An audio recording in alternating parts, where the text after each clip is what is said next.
Hi everyone, welcome back to my channel. In this video, I would like to do the interpretation like I did before. And then, the interpretation of this video, I would like to do it in real time. Hope you enjoy this video, and if you like this video, don't forget to subscribe and to support this channel, and then switch on the notification. Are you ready? Are you ready? Here we go.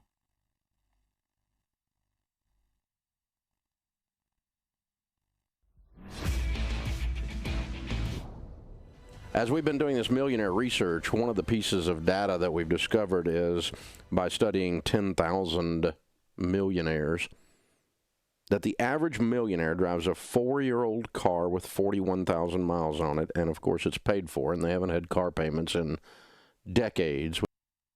Nah, jadi dikatakan bahwa seperti yang kita ketahui bahwa mereka melakukan penelitian dengan mempelajari 10.000 jutawan dengan rata-rata jutawan mengendarai mobil berusia 4 tahun dengan 41.000 mil di atasnya. Dan tentu saja dibayar, dan mereka belum punya mobil pembayaran dalam beberapa dekade.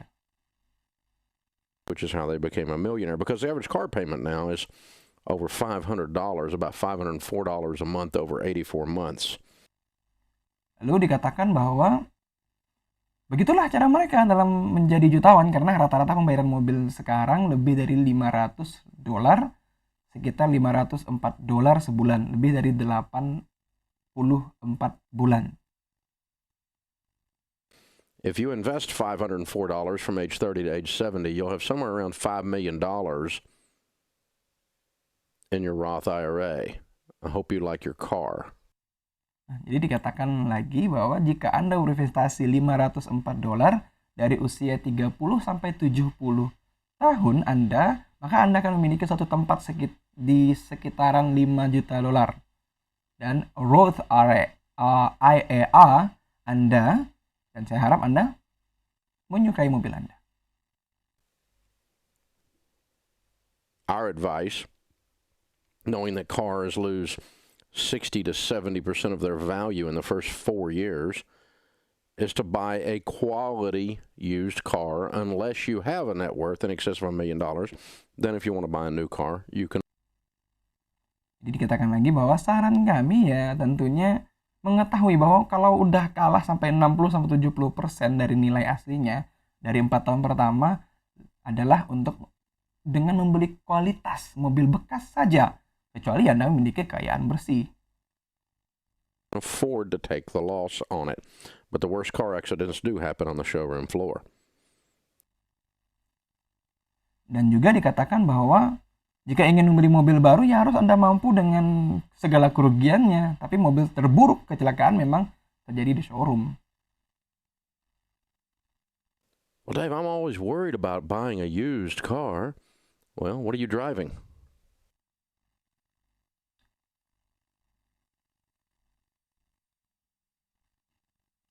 Lalu, Dave, apa yang harus kau selalu khawatirkan dengan membeli mobil bekas ya? Apa yang kau kendarai sih sebenarnya? If you're driving a car that you bought 2 months ago, it's now a used car. If you're driving a car you bought 5 years ago, it's a used car. What are you driving? Jika kau beli sekitar 2 bulan yang lalu, kenapa kau membeli bekas? Dan lalu, jika Anda membeli mobil dan mengendarainya, lalu beli 5 tahun yang lalu, itu mobil bekas saja. Apa yang kamu kendarai? Listen, the vehicle quality is so high now that we get 300,000 miles out of a car. Most of these cars run and run and run and run and run if you have to take care of them. Jadi kendaraan itu sebenarnya jika kita membeli kendaraan yang kualitasnya sangat tinggi sekarang, jadi apa yang Anda mendapatkan melalui 300.000 mil dari mobil, dan sebagian besar mobil itu run and run, berlari dan berlari, jalan dan jalan, dan Anda akan terus menjaganya. So, don't buy a new car unless you've got a net worth in excess of $1 million. Now, jadi jangan pernah membeli mobil baru jika Anda tidak memiliki lebih dari kekayaan bersih $1 juta. How do you negotiate the best deal on your car? Well, the same way you do a lot of things. There's a couple of keys to negotiating. One is he with the most knowledge wins.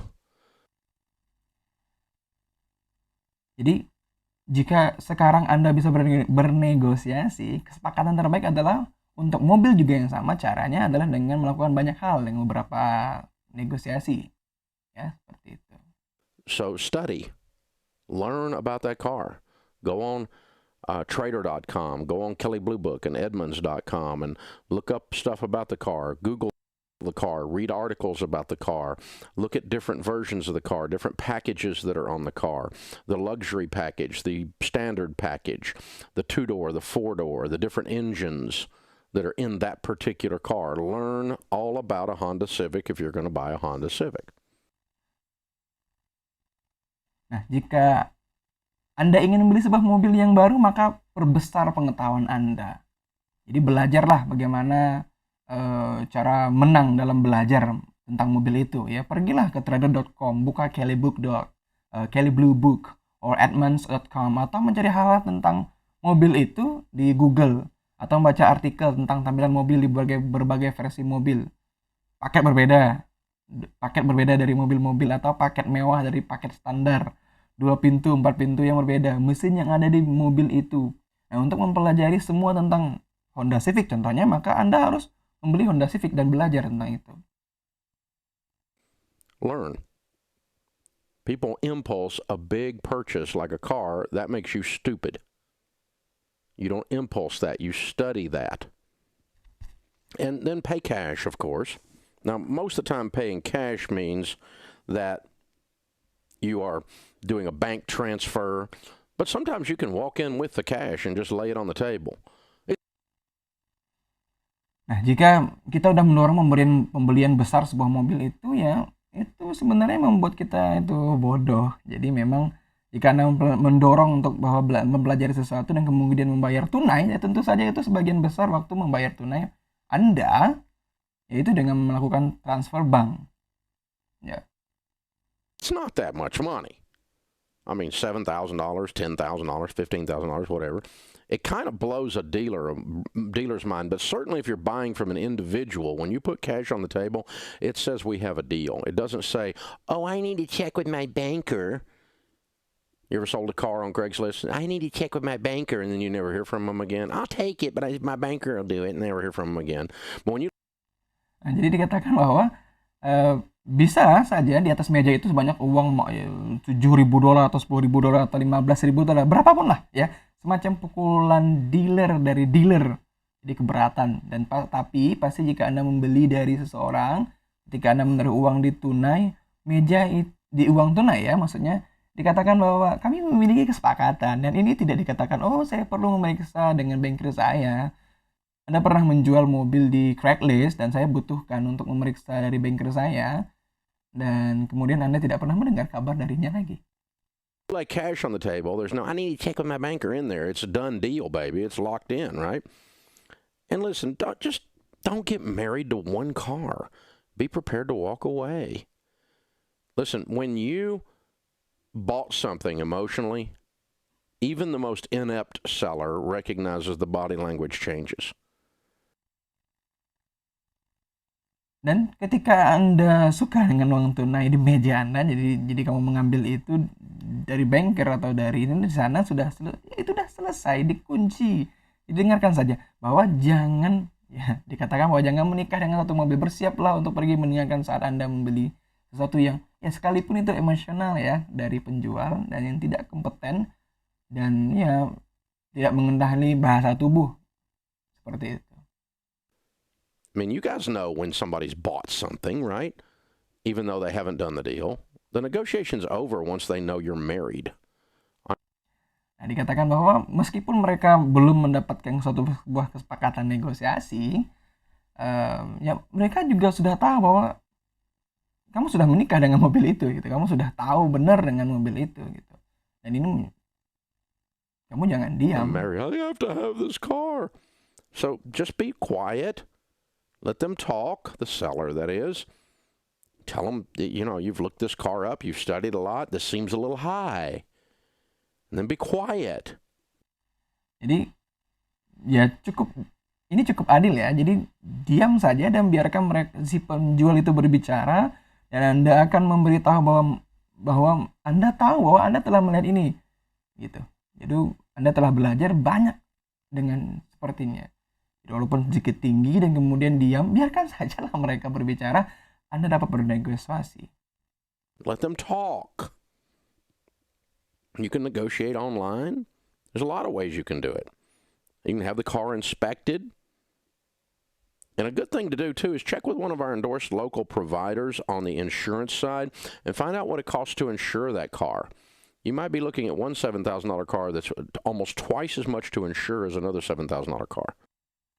Lalu ya biarkanlah mereka bernegosiasi, atau bisa jadi dengan bernegosiasi online ya, dengan banyak cara yang Anda bisa dapatkan, atau dengan memeriksa secara online harga dari mobil itu dan periksa dengan baik apa yang dilakukannya, dan ya mencoba untuk bernegosiasi juga dengan penyedia lokal di sisi asuransi, dan cari tahu berapa biaya untuk mengasuransikan biaya mobil yang Anda lihat. You can get a quote from one of them, or on your existing cars, jump in there and get a quote from the ELP. Most people that get a quote from our ELPs because they're brokers, they shop among a bunch of different people and they get the best possible deal. They save like $700. Jadi dikatakan bahwa ya dari salah satu mobil yang mereka ada, mobil itu bisa melompat ke sana kemari dengan LP. Kebanyakan ya orang mendapatkan quote dari LPS, dan karena mereka adalah broker, jadi mereka berbelanja di antara kelompok yang berbeda. That's the average. So, and 1 in 3 drivers, 33% of you buy your insurance and you don't shop your insurance before you buy it. That's just dumb. It's an expensive thing, just like not shopping the car before you buy it. That's dumb. Don't do that. Jadi, terakhir bahwa jika Anda membeli asuransi dan Anda tidak beli asuransi Anda sebelum membelinya, itu hal yang bodoh. Nah, itu hal yang dikatakan mahal ya, seperti tidak berbelanja online sebelumnya.